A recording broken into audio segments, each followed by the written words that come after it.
Hello and welcome to Terrifying Tuesdays. Today's story is The Art of Jacob Emory. Ghost stories? No, we don't have anything like that around here. We do have the story of Jacob, but that's about as close as you'll get. You really want to know? Well, I'm not supposed to tell you, but alright. Just no interrupting. I don't have the patience for it. How to describe Jacob Emory? Well, I guess you could say he was the kind of guy you could never take notice of. This isn't to say he was a bad kid, in any sense. Many people in this town thought he was the most reliable person for an odd job in the state. But he never really excelled in anything.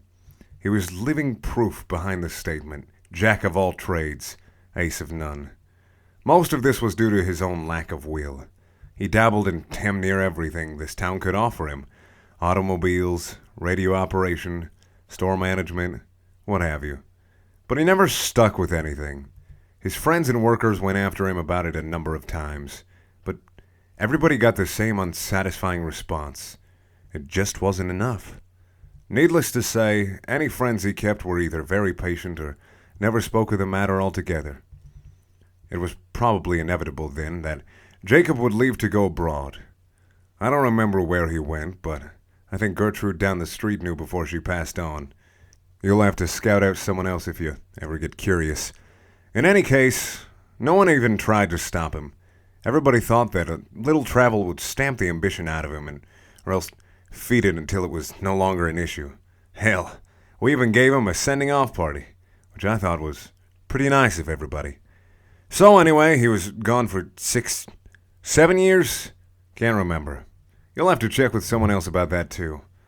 Anyways, he came back eventually, and he had changed, obviously enough. He was amiable, energetic, all smiles all the time. And we all quickly learned why. He showed us a souvenir he'd brought back. A solid black stick, the length of a pencil, but the texture of chalk. We all wondered why on earth such a simple thing would prompt such a spring in his step, until he gave his demonstration. He took a piece of paper, and with this stick, God, there's got to be a better word for it. With this stick, he drew a crude circle. It dropped and rested on the border of the paper, like a stone. It didn't leave the paper, but it acted out on it, sort of like an old movie projector on a screen. Son, I know how crazy that sounds. And if you feel like playing skeptic, then you can leave an old man to his craziness. But I know what I saw, even if everyone's been hushing it up, and that stone he drew dropped. Jake even passed around the paper, and as it was being passed, it rolled around as the paper got tilted. None of us had any words for it. Hell, what was there to say? But he continued drawing demonstration after demonstration for us. Stick figures in various pageants and plays doing everything from fighting each other to making perfect human pyramids. We all thought it was incredible. That was all the go-ahead he needed. He announced that he planned to put on shows to pay for rent and food, where he would draw anything the crowd members wanted. That we talked to some length about, and he eventually convinced us that it would be safe, his drawings ethical, the practice lucrative and unique, and the attention would not go anywhere outside of the town's borders. Poor Jacob. If I'd not been so swept up in the moment, I might have read the signs right then and there, and saved the sorry son of a bitch by snapping the terrible thing in half. But I was younger. We all were. We saw no problem with encouraging him with what we all saw as an incredible experience to be shared with everyone else. Now, he didn't have any big radio or television connections, mind you, and the internet wouldn't come around for another decade. So he did what all people on a shoestring budget do. He advertised his show with flyers. Flyers might not mean anything to you city folk, but in a small town, they gain a fair glance over from time to time. And what's more, Jacobs managed to stick out by having little figures jump up and down and whatnot to get people's attention. His first show must have got nearly 60 or so people. Probably a lot more than that. And his shows were fantastic. Someone would shout out a scene from a play or a comedy sketch, and Jake's hand would fly over a white wall like a bird. He'd been holding back when he made that stone, that's for damn sure. His illustrations were all spot on. He could make an incredible human figure in minutes. Come to think of it, I don't remember any of his scenes lasting more than 10 minutes to make. They were all really well done scenes, too. Not only could you see a knight charge a castle, Jake would draw the castle's interior as well, like a wedding cake split down the middle, so you could see the knight scale the walls, fight his way through levels to the dungeon, fight back out with the princess, and make a leaping jump off the castle's parapets onto his getaway horse, all in complete silence. Not realistic, no, but that was part of the appeal. None of us went in there expecting something real. When a scene or a sketch was finished, either the characters would leave off a wall or he'd cover the wall with white paint. This was good, in a way.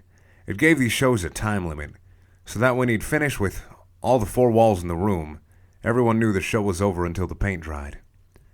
Jake, meanwhile, was changing in a bad way. I'd mentioned that upon his return he'd been extremely energetic. Well, that energy, that vitality or fervor or whatever you want to call it, it never left him. Not for an instant. Far from it, it seemed to grow in him, and he enjoyed it all too much. His eyes grew wider. He slept gradually less over time. His statements and opinions more radical and frenzied. And though he never was a pushover, he was starting to make people nervous in his company. A month or 2 passed, and Jake's audience grew like a wildfire. Nearly everyone in the town paid to see Jake's art in action, and he had to rent out larger and larger places for them to sit. He now didn't stop after one scene was done. He moved directly on to the next, put on the next blank space on the wall, sometimes to the intriguing effect of causing scenes to mingle, which the crowd loved. The subject matter got more wild and immoral. The monsters got more bizarre and creative. The fighters using more impossible weaponry, all for the sake of the crowd's interests. Jake got steadily more indulgent, which we figured was from the money, and he became a drinker and a womanizer, neither of which got rid of that vitality, by the way. Some of those women claimed that they'd woken up in the middle of the night to see him scribbling with that stick on a drawing pad, and a gigantic grin on his face, and while most of them said that they'd assumed he was drawing them in the nude, there's rumors that 1 or 2 of them got glances at that notepad. Those anonymous few supposedly said that those drawings absolutely were not nude pictures, but neither of them, whoever they are, will say what he was drawing. Don't bother looking for the notepads or flyers, though. They're all gone now. I'm getting off track. Point is, he was hitting the bottle, and that's important, because it was that drinking that would eventually ruin everything. On the night of one of his performances, as he walked in front of his cheering crowd, it was immediately apparent to everyone that he was completely drunk. I was in the front row, and I could smell the bourbon on him from 10 feet away. The show started. He went through a bunch of sketches and scenarios the crowd recommended, when at the end someone asked that he draw himself. Everyone cheered the idea. I guess they'd been wondering what his creations thought of him, and he eventually obliged. No sooner had Jake finished connecting the final 2 lines on his coat than every single character across the vast expansive wall all stopped and looked directly at that illustration. Lovers stopped kissing. Clowns stopped laughing. Robots stopped fighting pirates. Everything stopped and looked at the Jacob illustration. The crowd died almost instantly. I remember Jake's face at that point. Pale white, full of terrible comprehension at his mistake, and looking desperately for the cans of white paint he'd forgotten to put out before the show. Everyone else? They were looking at the fake Jacob. That Jacob reached into his jacket pocket, pulled out a black stick of his own, and as we all watched, drew a door. He pushed on his side, and the door swung open, allowing him to walk through onto the floor of the auditorium. The rest was an absolute hellish pandemonium. People screamed and ran for the exits as Jacob's characters, both those currently on the wall and those which had previously left before being covered up, ran out of their own exit, throwing pies, shooting lasers, blowing fire, and poison in the impossible. I was near enough the exit to escape, and gave only one backwards glance. The scene will haunt me forever. Jacob Emory was being dragged by his creations, kicking and screaming, through the door his copy had made. The auditorium burned down, obviously enough. But I have no idea how many characters escaped, what happened to the fake Emory, or how many people died. The fire brought the fire department from the nearest cities to up to over 100 miles away. They in turn brought the police force, which brought the government, which hushed up everything. They took the flyers and any art Jake had made and swore everyone to secrecy or else life detainment. The fire was blamed on a cigarette in the garbage during a basketball game, and we all eventually went on with our lives. Jacob was made to never have existed. In retrospect, I realize everything. Jacob hadn't been creating illustrations. Illustrations don't move, much less act or attack. They're just images people see, shadows made to look like real things. Jacob had been making life.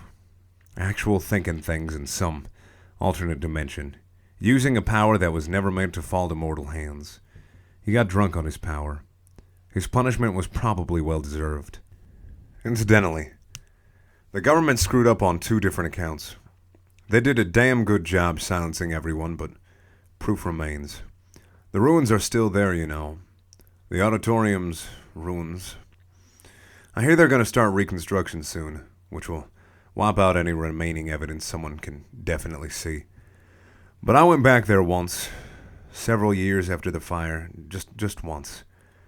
Missed the rubble, covered in ash. I saw something squirming. I looked closer.